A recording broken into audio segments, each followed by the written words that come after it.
Je veux que vous commenciez à dire « Je vis dans le présent et je jouis de chaque instant de ma vie. Je vis dans le présent et je jouis de chaque instant de ma vie. » Maintenant, vous devez apprendre à jouir de tous les jours ordinaires de votre vie. Jouir de tous les jours ordinaires. Aller au travail, se lever, aller au travail, conduire dans la circulation, rentrer à la maison, donner à manger aux enfants, faire la vaisselle, faire la lessive, payer les factures, aller se coucher, se lever, lundi, mardi, mercredi, jeudi, vendredi, samedi, dimanche, lundi, mardi, mercredi, jeudi, vendredi, samedi, dimanche, lundi, mardi, mercredi. Si vous pouvez apprendre à jouir de ça, à ce moment-là, vous dépouillez Satan de son pouvoir de vous rendre malheureux.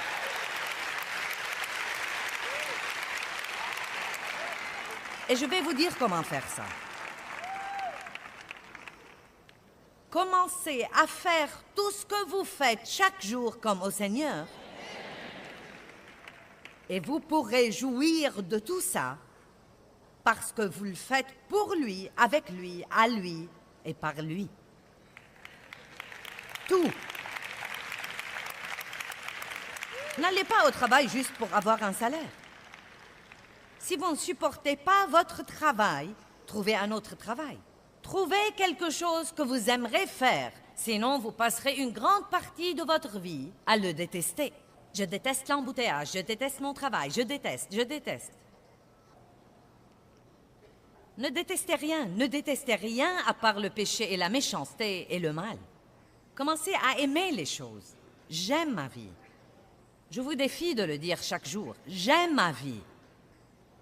J'aime ma vie. J'aime Dieu. Je m'aime. J'aime les autres. J'aime ma vie. J'aime mon travail.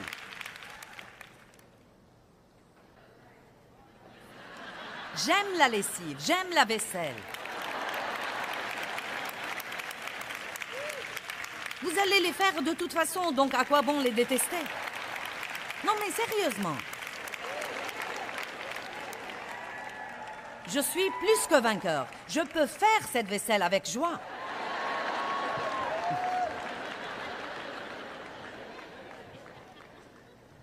Allez, pour moi, c'est vraiment un défi. Et j'aime les bons défis. J'ai passé une grande partie de ma vie malheureuse et mécontente. Et quand j'ai décidé d'apprendre à aimer la vie, vous voyez, je n'ai jamais eu l'occasion d'être une enfant.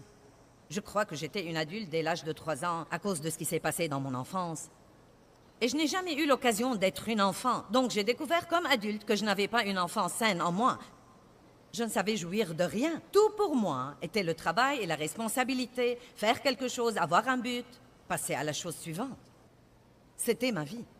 Et j'ai décidé, il y a environ 20 ans ou un peu plus, d'apprendre à aimer ma vie.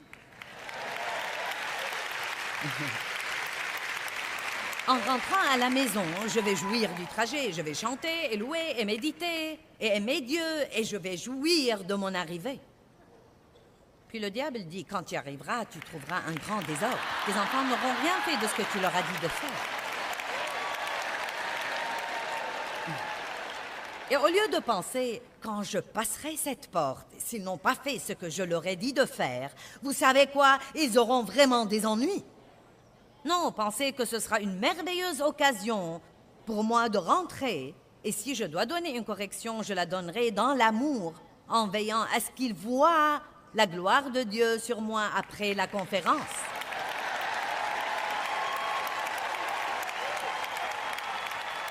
Allez, vous le savez aussi bien que moi, parfois nous projetons de piquer une bonne crise. N'est-ce pas?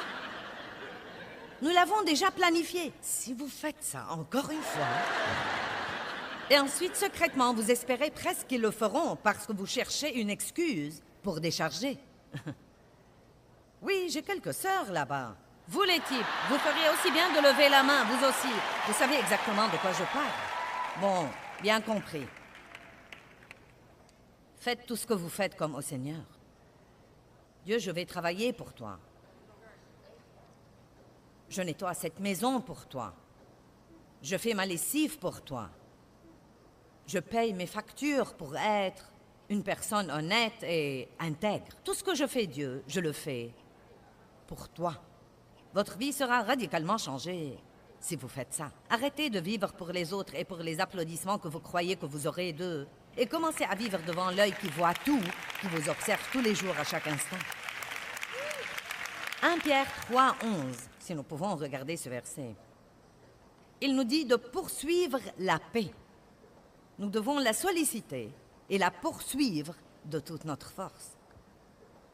Qu'il se détourne du mal et qu'il le rejette et qu'il fasse le bien, qu'il recherche la paix, l'harmonie, la tranquillité au milieu des craintes, des passions perturbantes, des conflits moraux, et qu'il la poursuive ardemment.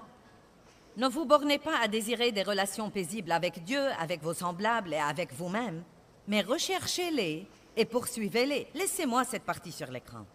Il parle ici de 3 relations. Nous avons une relation avec Dieu. Nous devons veiller à être en paix avec Dieu. Et ce n'est pas difficile à faire. Le moyen de rester en paix avec Dieu, c'est d'éloigner le péché de votre vie. Et vous faites ça de 2 façons. Soit vous faites ce qu'il faut pour commencer, soit quand vous faites vraiment des erreurs, vous êtes prompt à vous repentir. Vous demandez à Dieu de vous pardonner, vous vous occupez de la chose, et comme ça vous pouvez maintenir la paix avec Dieu. Vous n'aurez jamais la paix avec Dieu si vous lui désobéissez.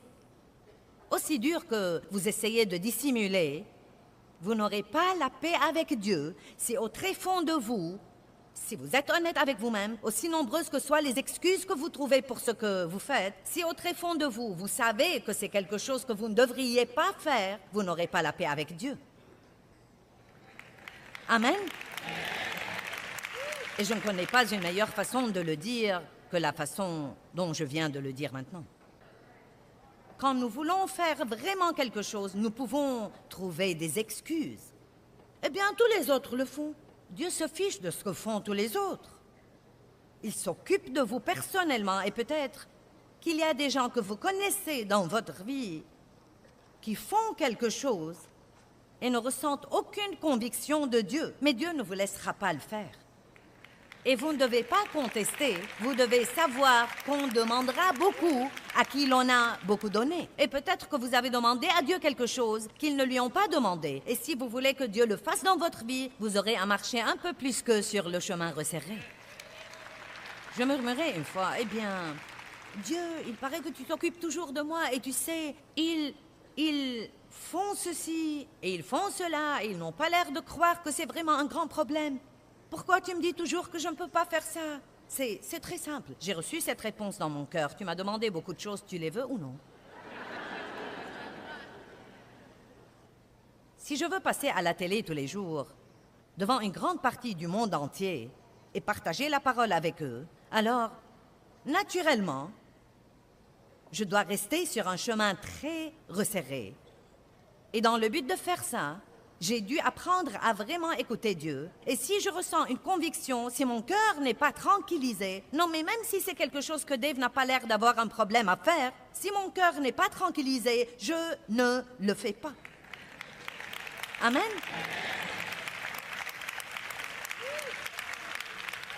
Les gens différents ressentent la conviction pour des choses différentes et c'est une des choses que nous devons surmonter. Ce n'est pas parce que tous les autres peuvent faire quelque chose que vous pouvez le faire.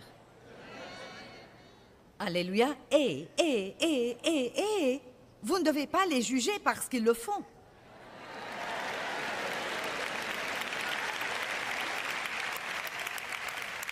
Ce qui arrive, c'est que les gens qui cherchent à vivre dans la piété croient vraiment qu'ils sont les seuls à faire ça. Et maintenant, tout à coup, ils veulent juger tous les autres qui ne font pas ce qu'ils font eux-mêmes.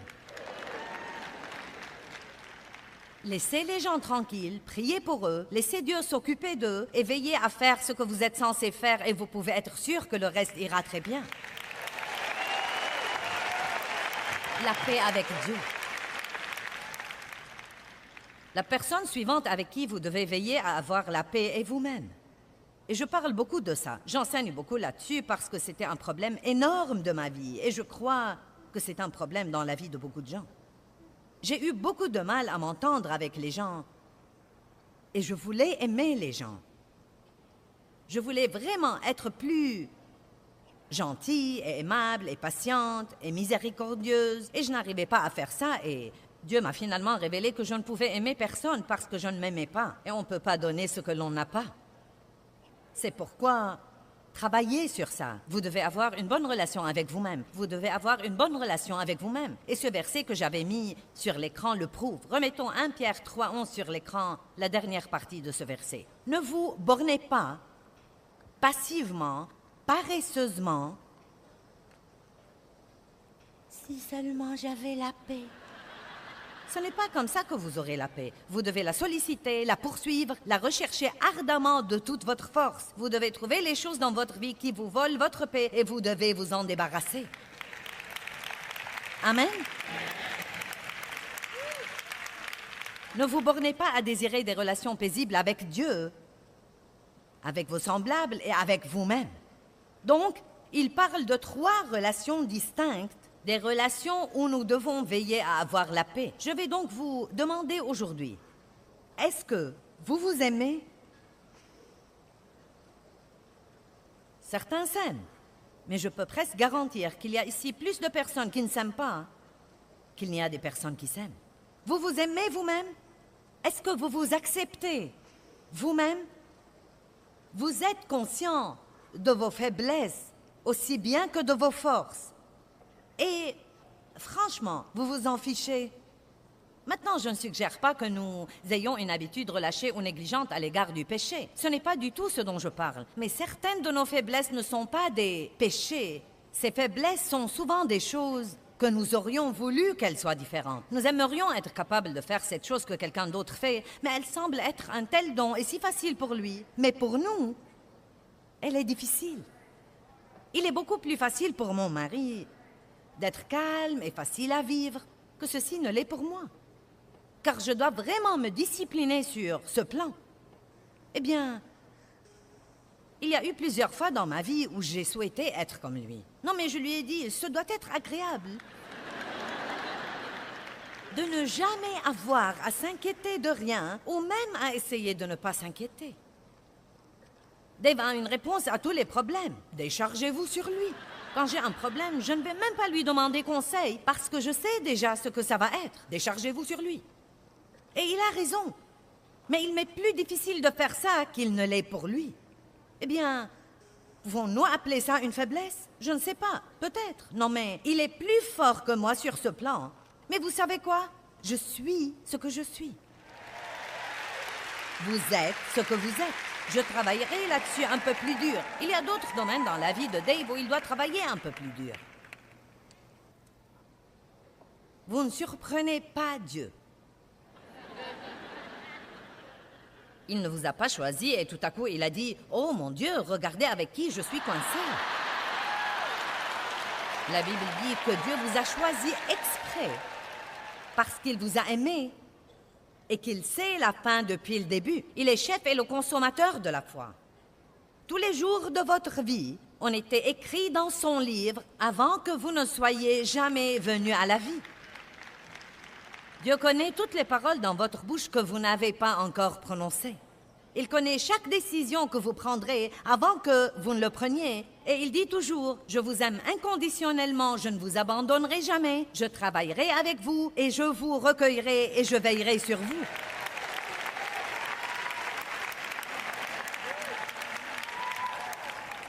Donc si vous n'avez pas encore fini par vous accepter vous-même, vous devez faire ça. Un des moyens d'avoir la paix avec vous-même, ce n'est pas d'essayer de faire des choses pour lesquelles vous n'êtes pas doué.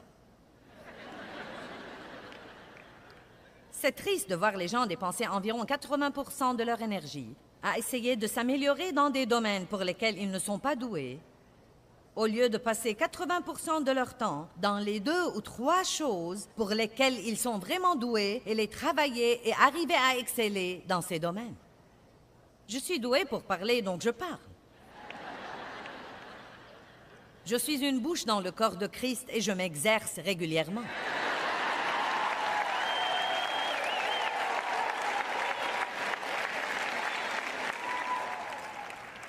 J'ai essayé de jouer de la guitare une fois. Mes doigts ne sont pas assez longs.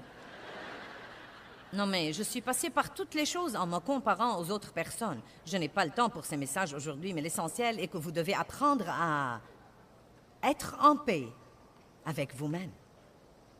La paix avec Dieu, la paix avec vous-même, la paix avec vos semblables. Mais comment pouvoir s'entendre avec les gens? Ouh! Mon Dieu! Ne vous attendez pas à ce qu'ils soient tous comme vous, car ils ne le seront pas. Nous sommes différents pour une bonne raison. Vous entrez dans une famille et vous pensez, comment ces deux enfants pourraient venir du même endroit? Non, mais ils sont totalement, absolument opposés. Vous êtes comme, d'où êtes-vous venus? D'une autre planète? Et pourtant, Dieu met certains dons dans les gens. Il nous donne des tempéraments différents parce que nous avons tous besoin les uns des autres. Et Satan nous crée des dissensions parce qu'il sait mieux que nous ce qui arriverait. Il sait la puissance que nous aurions si nous pouvions apprendre à être dans l'unité et dans l'accord. Tout ce que vous devez faire, c'est de lire le livre des Actes et vous verrez que quand l'Église était nouvelle, quand elle était jeune, avant d'avoir le temps pour toutes les absurdités et les divisions et les confessions et toutes ces choses différentes, à quel point l'Église était puissante. Des miracles, les morts ressuscités et les boiteux marchaient et les sourds entendaient, les aveugles voyaient et le nombre des disciples s'augmentait tous les jours par milliers. Les gens donnaient généreusement ce qu'ils avaient pour aider tous les autres. Mais vous donnez juste assez de temps aux gens. Non mais parfois... Les gens veulent que je fasse partie de quelque chose et je ne veux même pas m'y introduire. Car ça peut être si beau au début. Puis tout à coup, quelqu'un veut être le responsable. Puis quelqu'un d'autre n'aime pas ce que fait le responsable. Et donc maintenant, il veut se soulever et être le responsable. Maintenant, il va prendre la moitié du groupe et les dresser contre l'autre moitié. Et je suis comme, eh bien, sachez que je n'ai plus le temps pour rien de ça dans ma vie désormais. Je ne le ferai pas.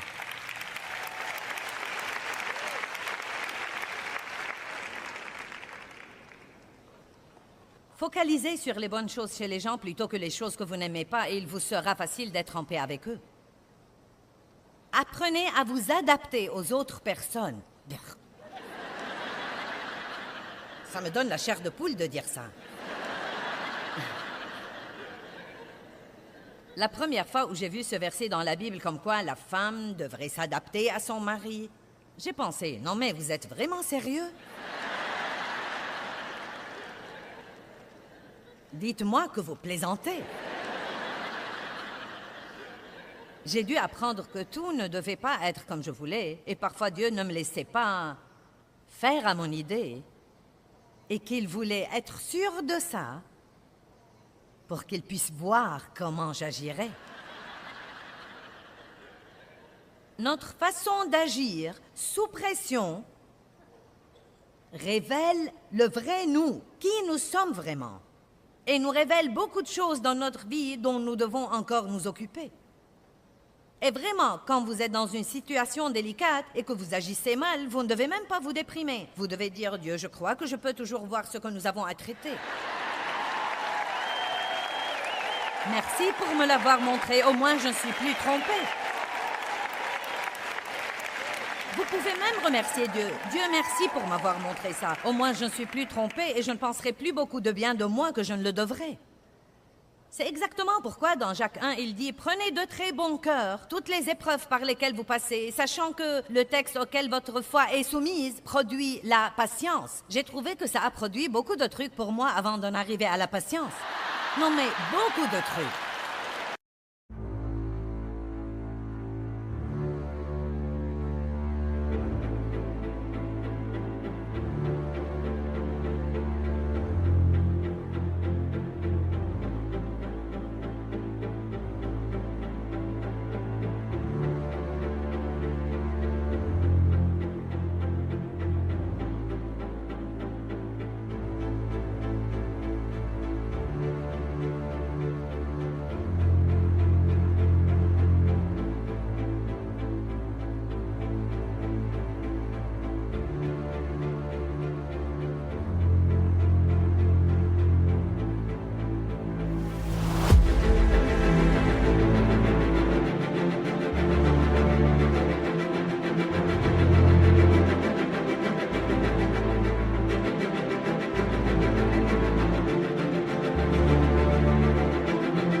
moment-là, revenez à « je suis satisfait et stable émotionnellement, je suis satisfait et... »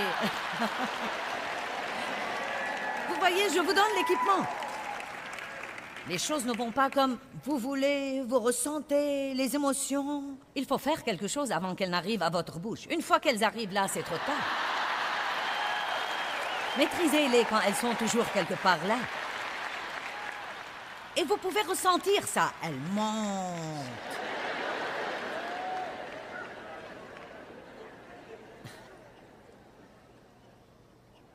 1 Corinthiens 10, 33. C'est ainsi que moi-même, je m'efforce de plaire, de m'adapter aux opinions, aux désirs et aux intérêts des autres, en m'adaptant à tous en toutes choses, en ne cherchant pas mon avantage personnel, mais celui du plus grand nombre, afin qu'il soit sauvé. Paul a dit « Je travaille très dur pour ne pas être si imbu de moi-même et si égoïste et égocentrique pour croire que je devais faire à mon idée tout le temps. Si quelqu'un a une opinion qui diffère de la mienne, je n'en fais pas tout un plat, je le laisse avoir son opinion. Pourquoi nous travaillons si dur à essayer de faire que tout le monde pense comme nous pensons? Vous savez quoi? Je vais vous révéler un secret, c'est gratuit. Ils sont tous gratuits, mais je vais vous dire ceci. Vous pourrez accroître votre paix immédiatement si vous prenez aujourd'hui la décision de ne jamais plus donner votre opinion à quelqu'un à moins qu'il ne vous la demande.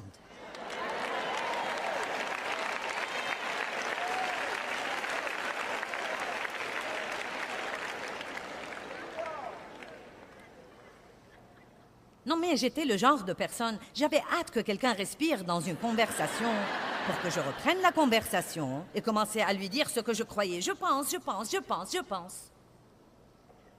Quand allons-nous comprendre que nous ne savons pas assez pour dire à quelqu'un ce que nous pensons?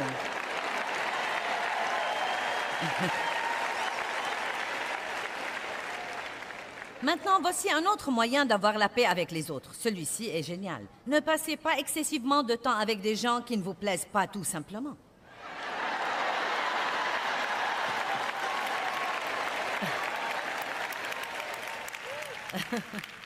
Or, je crois que je suis tenue par le commandement de Dieu d'aimer tout le monde. Mais ils ne doivent pas tous me plaire nécessairement.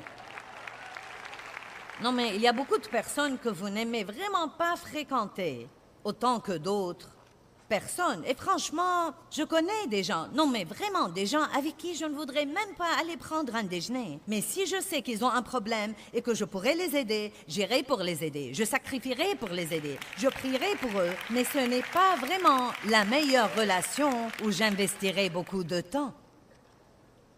Non pas que je ne veuille pas les aider, j'essaierai de les aider autant que je peux. Mais j'ai une personnalité très franche, hardie, agressive, plutôt une personnalité dominante. Et si je côtoie quelqu'un qui a peur de moi, cela me rend vraiment nerveuse tout le temps. Ensuite, je sens que je dois marcher sur la pointe des pieds autour d'eux tout le temps. Et je ne peux pas supporter ça. Car à ce moment-là, je sens que pour qu'ils soient eux, je ne pourrais pas être moi. Et nous ne devons pas faire ça aux gens. J'ai dit que nous ne devons pas faire ça aux gens. Ne soyez pas le genre de personne qui est si susceptible que tout le monde doit marcher sur des œufs et s'assurer que vous allez bien tout le temps. Donc surmontez-vous. Vous n'êtes pas obligé d'être le meilleur ami de tout le monde. C'est comme ça que la Bible le dit dans le livre des Proverbes. Elle dit « Mets rarement le pied dans la maison de ton prochain. »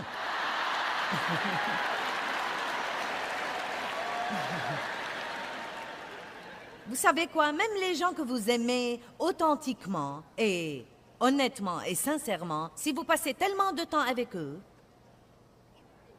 que vous vous impliquez dans la vie l'un de l'autre, vous finirez par ruiner ce qui aurait pu être une belle amitié.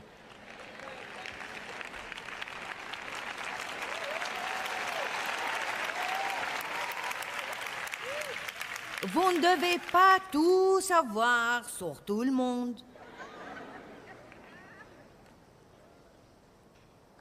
Apprenez à jouir de la paix avec Dieu et avec vous-même. et la paix avec vos semblables.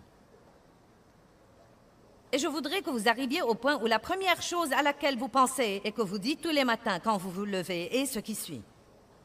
Je vais faire passer Dieu avant tout dans ma vie, dans tout ce que je fais.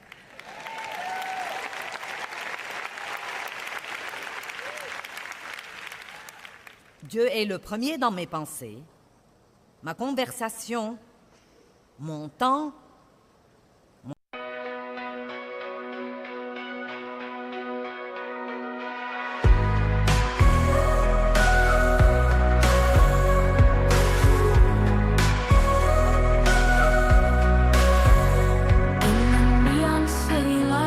Dreams collide. Through the endless night, shadows subside. Soon with echoes in the air, a haunting melody. Classic crossover of our minds set us free. It's an experimental journey, a fusion of sound. All rock vibes spinning around.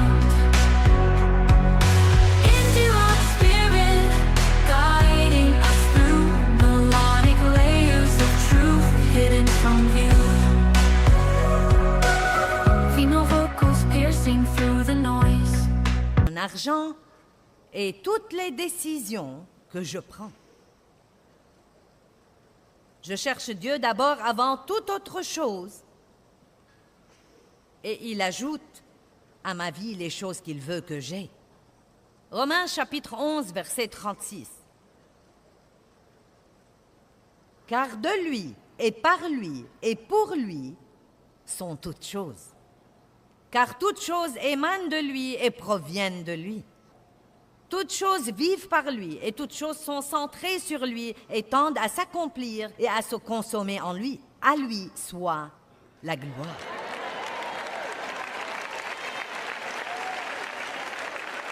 Et donc vraiment, quand on regarde d'un peu plus près, il ne s'agit que de Jésus. Il ne s'agit que de lui. Allez maintenant, louez Dieu. Il ne s'agit que de lui. Amen. Amen. Je crois que nous pouvons correctement dire que Dieu est un Dieu relationnel. Il s'intéresse aux relations. En fait, je crois que la raison pour laquelle Dieu a créé l'homme pour commencer était pour avoir quelqu'un sur qui répandre son amour et quelqu'un avec qui être en relation, quelqu'un avec qui communier. Et je dis tout le temps, Jésus n'est pas mort pour que nous puissions tous avoir une religion, mais il est mort pour que nous puissions avoir une relation personnelle avec Dieu le Père, par lui. Et vous savez quoi? Dieu se soucie non seulement de notre relation avec lui, mais encore de toutes nos relations. Je crois en fait que la Bible est en grande partie un livre sur les relations. Et la Bible nous enseigne que nous devons aimer Dieu, nous aimer nous-mêmes et aimer vraiment les autres. Et je fais beaucoup d'enseignements sur ce thème et j'ai fini par comprendre de ma propre vie, et je le partage avec les autres, que nous devons recevoir l'amour de Dieu comme un don gratuit, lui rendre son amour, laisser cet amour nous guérir pour que nous puissions avoir la confiance et savoir qui nous sommes en Christ et avoir une bonne relation avec nous-mêmes. Et à partir de là, nous pouvons commencer à aimer les autres.